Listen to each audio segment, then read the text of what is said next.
نصيحة لوجه الله إلى شباب بلدي مصر.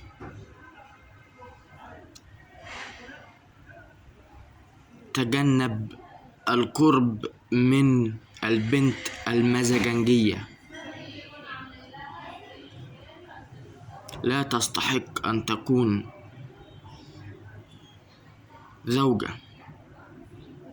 ولا حتى زميلة في العمل أو في الجامعة أو في المدرسة حتى. تجنب المزاجنجية كل ثانية بحال،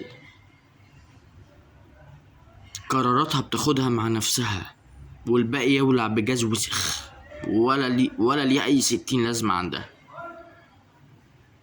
تجنب المزاجنجية، وكتير جدا جدا جدا جدا جدا جدا جدا منهم في الجيزة، وفي كتير قوي في حلوان بشكل فظيع. تجنب البنت او الست المزاجنجية، تجنب، نصيحة لوجه الله.